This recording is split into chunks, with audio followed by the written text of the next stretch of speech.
everyone! Aqui é a Teacher Amanda e eu venho trazer mais uma dica de inglês para vocês. Dessa vez, a dica vai ser sobre pronunciation, pronúncia. E o meu foco vão ser os verbos regulares, que nós chamamos, os verbos regulares no passado, que terminam com a partícula ed. A gente, quando aprende passado, a gente acha, nossa, os verbos regulares são super fáceis. E na hora de usar, eles são mesmo. Mas na hora de pronunciar, eles têm alguns detalhezinhos que a gente tem que prestar atenção, porque senão distorce tanto a pronúncia e a sílaba tônica da palavra, que faz com que a pessoa que estiver te ouvindo talvez não entenda o que você esteja falando, né? Então, a gente tem 3 tipos de pronúncias quando nós usamos o ed no final da palavra. A primeira que eu vou falar pra vocês é a mais óbvia de todas e é o que a gente usa pra todas, né? Quando a gente começa a aprender. Que é ler o que se escreve mesmo.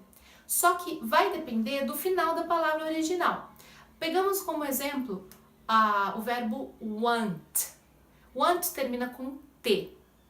Então, quando a palavra termina com T, importante lembrar que é o som que manda, não necessariamente a letra, mas com T, aí você vai pronunciar o ed claramente. Por exemplo, wanted. Quando a palavra termina com D, também vamos pronunciar o som claramente. Por exemplo, need, needed, ok? Por quê? Não tem como a gente diferenciar esses sons. T e D são sons bem no mesmo lugar, né? Bem no mesmo palato, assim, T, D. Um é pra fora, outro é pra dentro. Então, a gente precisa dessa vogal dentro, no meio, para diferenciar os dois sons. Então, ok, quando a gente termina verbos com T e com D, nós pronunciamos o ed claramente.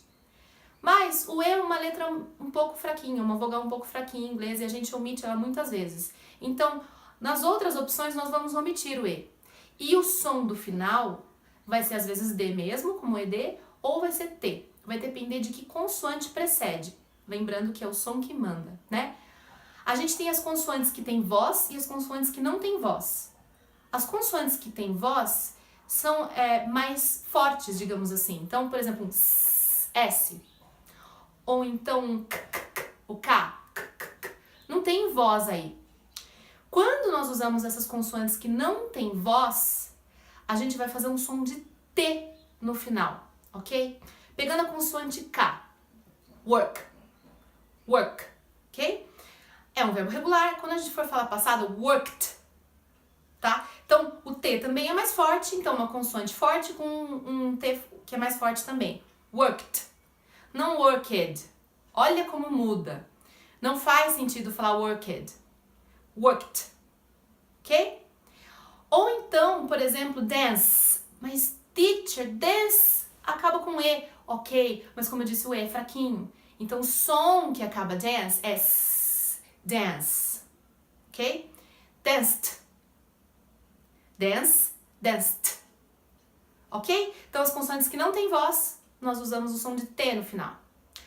As consoantes que têm voz, por exemplo, olha só, tô produzindo som com a garganta, que é o N, né? A gente tem também, por exemplo, o V. Também tô produzindo som com a garganta. Então, por exemplo, o verbo clean. Cleaned. Então, eu uso o som de D. Então, uma consoante que é mais fraca, que tem voz, a gente usa o som de D. Cleaned. Não cleaned. Cleaned. Ok? Ou então love.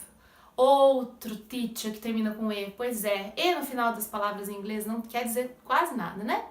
Então, love. Loved. Ok? Então, as consoantes que têm vogal, não vogal, uma voz junto, elas têm um som de D no final. Aí, a gente tem algumas coisas que são sons de vogal mesmo. Por exemplo, enjoy, né? É o Y que tem som de I. Eu não vou colocar o E junto, eu vou aproveitar esse I do enjoy e só colocar o D. Enjoyed. Ou então, call. Call termina com consoante, mas termina com som de U, né? Call. Called. Olha isso, sim, a gente começa a aprender e fala called. Olha, muda completamente. Ninguém vai entender se você fala called. Called. Alright? Então, para resumir, se você sempre tentar evitar pronunciar o E, vai dar certo. Por mais que você troque esse somzinho de T e D assim, é um detalhe pequeno. Mas sempre tente evitar pronunciar o E do ED, que você vai 99% do tempo vai estar correto. Alright? Tenho os meus contatos aqui, caso vocês queiram aulas por Skype ou que vocês queiram pedir mais vídeos de dica, podem ficar à vontade de falar comigo, ok? Thank you very much!